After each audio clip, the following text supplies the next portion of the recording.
The newspaper said the attacks began when it published a blockbuster October story about $2.7 billion allegedly accumulated by the family of outgoing Chinese Premier Wen Jiabao. Chinese officials had warned that there would be consequences even before the story appeared, so the newspaper checked and soon detected intrusions on its internal network.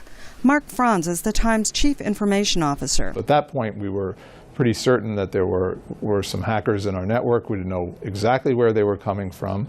We brought in the FBI, and the FBI said, as did AT&T, that this had all the hallmarks of hacking by the Chinese military. Thursday's New York Times report said hackers used those tactics to break into its network and steal the email passwords of its staff. China denied the accusation. Foreign Ministry spokesman Hong Lei. According to some investigative results, which showed no proof and had groundless evidence and a baseless conclusion, China had participated in online attacks. That is a totally irresponsible conclusion. He said Chinese law bans online attacks and that China has also been a victim.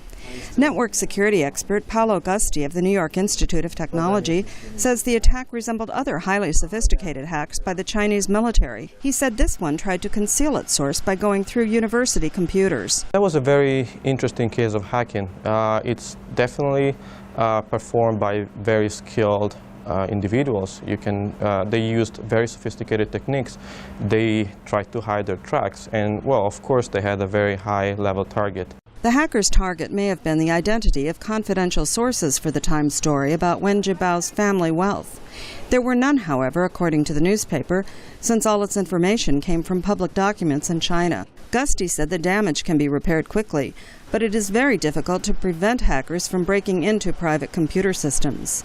If you're defending, you have to close all possible holes, while if you're attacking, you just need to find one door left open, and then you can get in. Faced with a determined and skilled adversary, Gusti said even a government might have a hard time sealing all possible vulnerabilities, and that this case shows again that the Internet erases national borders.